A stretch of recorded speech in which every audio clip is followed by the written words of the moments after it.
So andun na po tayo sa clinic. So wala pa po mga amigo, 1:00 na mahigit. Ngayon, kumakatok ko, nagagalit sa akin. Ang sabing ganun, sir, antayin niyo po kami magbukas. Sabi ko, 1:00 po ang bukas niyo. Sabi niya, hindi po, antayin niyo po kami magbukas kung kailan po namin gusto. Pwede ba yung ganun? Pwede ba yung ganun? Abi, nagalit pa sa akin yung sa may clinic eh. Sabi ko po, nakalagay po kasi 1:00 po, sabi gano'n. Hayaan niyo pong magbukas kami, sabi mo gano'n. Paano pag nagbukas sila 5:00, di 5:00 pa tayo magpapakilo. Maririn niyo pa ba ang student permit nila, Tia Cesa? Late na. Gandang araw po sa inyong lahat. Nandito po tayo sa Wesleyan University, Philippines. At busy po tayo. Tayo po ay nagagahon na sa oras. Bakit nagagahol? Kasi nga po aalis kami sa Makalawa.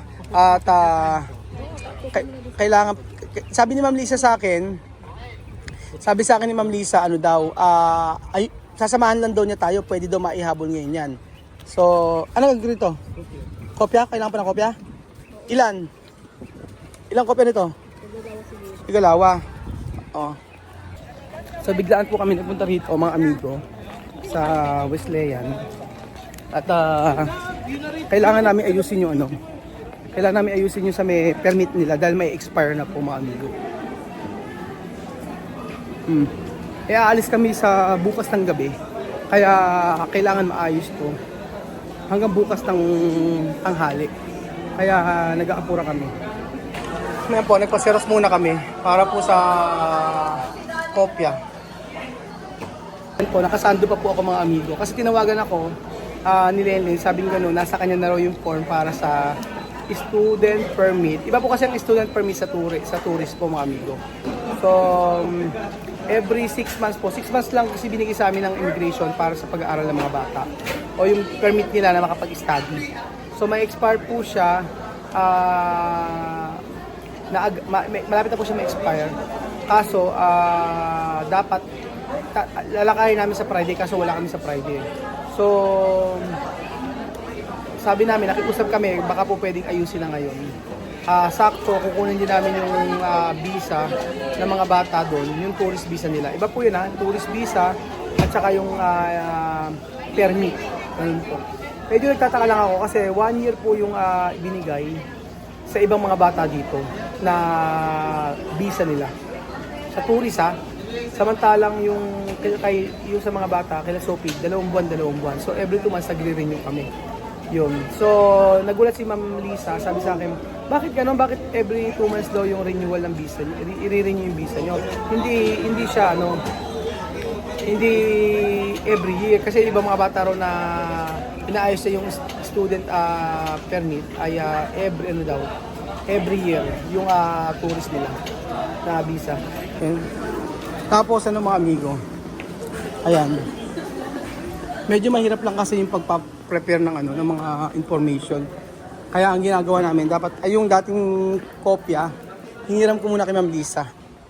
So, ang mangyayari po, mga amigo, ay meron na kaming kopya. At least yung updated na lang na height nila at saka weight yung kailangan. Kaya pupunta po kami sa classroom nila Sophie para excuse saglit para timbangin yung mga bata. Ito. Yan na. Pupunta kami para timbangin. So ayan po, mga amigo, pupunta po tayo sa may room nila. Kasi naka-break time naman yung mga bata. Medyo effort tayo ngayon, mga amigo. Dahil kailangan. Wala tayong choice. Kasi pag na-expire yung visa, yung visado nila, problem. Ginagawa pa lang sa school, sundaan. Kasi yung mga bata. So ito na si Amir, sombrero. Saan na siya? Vivian, halika na! Saan ka nagpupunta? Saan ka galing? Halika na! Puka! Vamos sa karsel! Vamos! Vamos sa karsel! No, sir, kilo! Kilo, peso! Halika na! Halika na! Ito na sila. Kompleto na. Tapos babalik din kayo. Saglit lang, 5 minutos. In-excuse ko sila, mga amigo. Nihingal ako, Effort. Kasi 6 months lang yung binigay sa aming student permit. Ngayon, syempre, kailangan namin i-renew na naman. Tapos, Yan ang estudyar mas. pwede! No, solo as a kilo. Ano ko? Sabi, hindi na ba pwede sila magtrabaho at mag-aral dito? Hindi ka.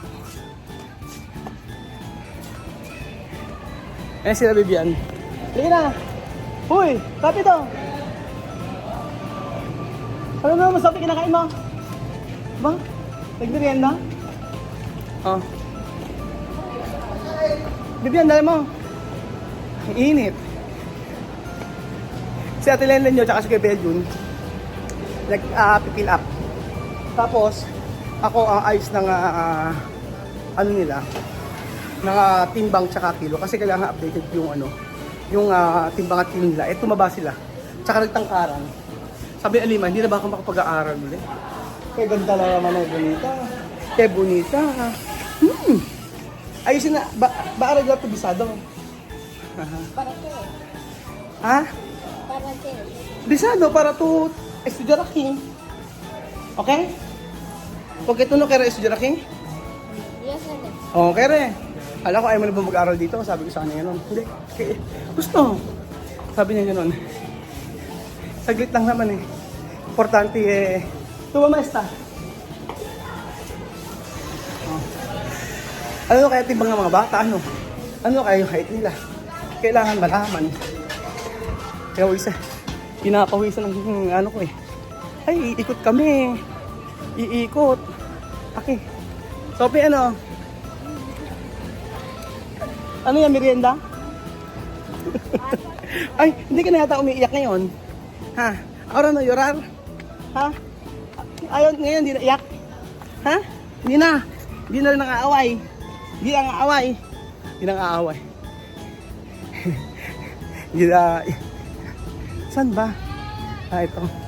So, andun na po tayo sa clinic. So, wala pa po mga amigo. Alauna na mahigit. Tapos na ba? Alauna na. So, alauna mag-open. Kaso hindi pa sila, 1:05 na. Pawis na ako.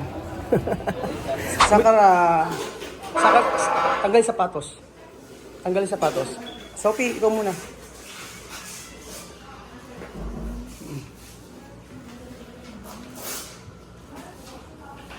Ayan.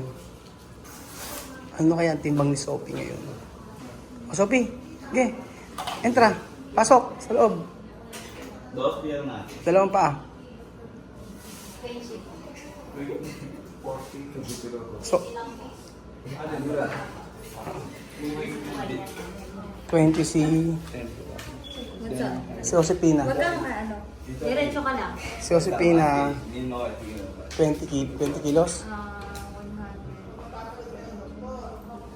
113 po. 113. 130 cm. 130. 113. Yan si Maria del Carmen. 27. 27. Aha. Igat si, babalik na. Opo. Si Jasma. 135. 135. Dito na lang dito. Next si Amir. 45. Yung height. Diretso. Victoriano. Victoriano. Si Victoriano. 45, no? Opo. 45 kilos si Victoriano. 158 po. Okay. 158. Sunod po. Si... Ayan. 46? Ha? 46? Same lang kayo sila ni Amir? Opo, 40. Ah, matangkad lang si ano. Hindi po yung timbang po yun. Apo. 45 yung isa. 45 yung si isa, yung timbang nito. Tapos 46 yung ano. 160. Ah, 60. tapos si Misma. Misma sa kartuan. Ito pa po ito. Ayan, mabigat to. 54 lang po. Ilan? 54. 54 kilos. No, siya pa naman. Mucho pesa. Elefante. Elepante. Ayan, okay na. 54 kilos si Misma. 154. Ano, 155? 154. Kaya po. Ayan, balik na kayo. Balik kayo sa ano nyo, sa room. Oo nga. Kasi nasa may 115 na ay wala pa yung hindi pa naka-open yung sa may clinic. Ngayon, kumakatok ko, nagagalit sa akin. Ang sabing ganun, sir, antayin niyo po kami magbukas. Sabi ko, alauna po ang bukas niyo. Sabi niya, hindi po, antayin niyo po kami magbukas kung kailan po namin gusto. Pwede ba yung ganun? Buti mahaba ang pasensya ko. Isip ko eto na. Abi, nagalit pa sa akin yung sa may clinic Abi, alauna na, di ba alauna ang bukas? 12 break time nakita namin. Alas 12 hanggang alauna, break time. Ngayon, nang tumatok ako, 12:55. 5 minutes na lang. Di okay lang, sabi mag-antay na doon kami, doon nag-antay kami. Tapos, 1:15 na, wala pa. Tapos kumatok ako, syempre. Sabi, sir, wag po kayong katok ng katok kasi po naka-break time po kami. Sabi ko, di ba, ang alaon na lang po yung break time? Sabi ko, ganon. Hindi po kami in-excuse mo lang sana. Sinabi ko, in-explain ko nga. Tapos sabi nga, hindi po, yung break time po namin kung kailan daw po kami kung kailan kami mag-open. Sabi mo, ba naman sa akin gano'n? Nasaan sa amin mong titimbang lang? Sinabi ko nga yun, naka-break time daw sila, mga nakita ko may natutulog, ganyan. Nasaan na kayo na nagtimbang? No? Hindi nga, may nagtitimbang na SA. Anyway, hayaan na natin kung kailan tayo nag-apura. Sino ang Sino ang pinakamabigat? Tumaba? Si Misma. Si Misma tingin ko. Wait. Yes, may si Misma, 52. Misma 54 de kilo. Or lang. Sabi ko baka po pwedeng pwede ka akong maapura. Ruchen, naiinip ka na? Saglit na lang yan. Tulog ka na? Kaya tulog ka na? Abe, siyempre, huwag na silang maglagay ng alauna kung ano yung oras ng nila di ba? Yung open ng clinic. Hindi SA yung mismo nandoon. Nagagalit nga. Gusto kong sabihin baka po pwedeng wag niyo na lang po ilagay ng alauna kasi nag-aantay po. Haba na may mga nakapila pang iba. Kami nauna. Kumakatok ako. Siyempre nagmamadali din tayo. Sabi ko po, nakalagay po kasi alauna po, sabi nga nun. Hayaan niyo pong magbukas kami, sabi mo ganun. Paano pag nagbukas sila alas 5, di alas 5 pa tayo magpapakilo. Nakapuro na nga Ayan po, maririn niyo pa ba ang kanilang student permit? Maririn niyo pa ba ang student permit nila, Tia Cesa? Late na. Paano to? Ibabalik to kay Babagatin niya kay Mama Lisa. Yun lang. Iba-iba talaga ang ugali ng tao.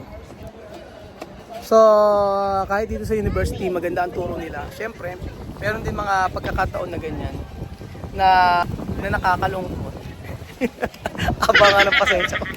Opo, pasensya na po, sorry po. Sabi ko na lang ganun. Ako nang sorry, pasensya na po, sorry po. Hindi na po mauulit. Sabi ko ganun. Sige po, next time po, hindi na po kami kakatok, mag-aantay po kami. Ganun. 7 kilos, Misma, sube, so kilo. 7 kilos yung tinaas ni Misma, 7 kilos.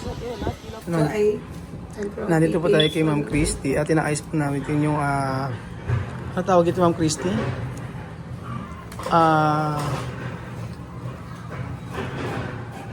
Admission, itawag dito.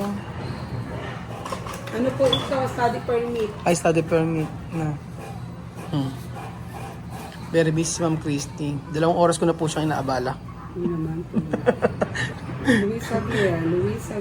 Ito na po kami mga amigo at naiayos na po yung mga dokumento. Ang nag-aayos na po ngayon si Ma'am Lisa.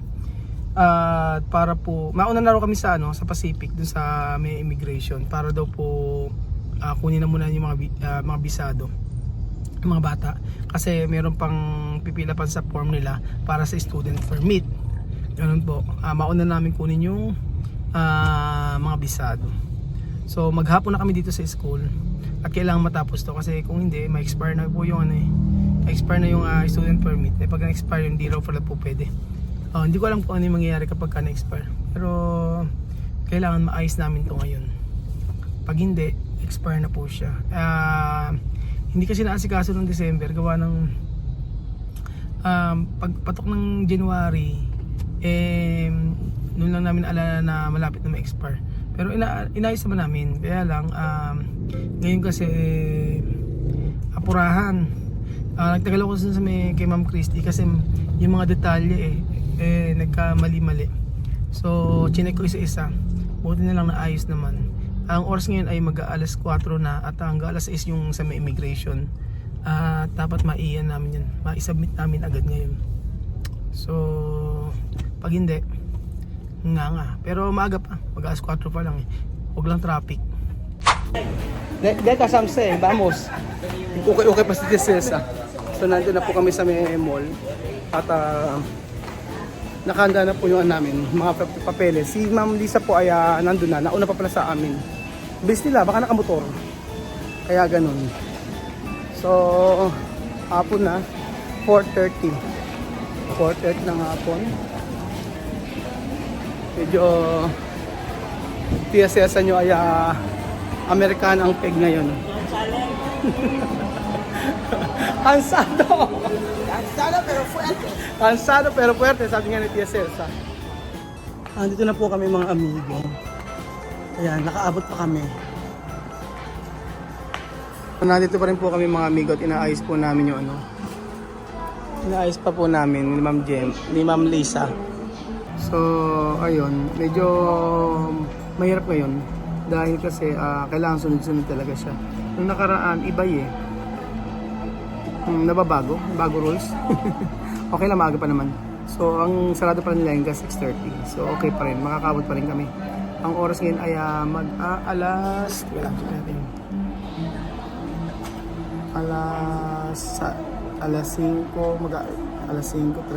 6:30 na. Nandito pa rin po kami at nag-aayos pa rin, balik-balik po kami. Bago na ang rules na ma'am, iba-iba ang hindi yung dapat talaga pagkakasunod-sunod.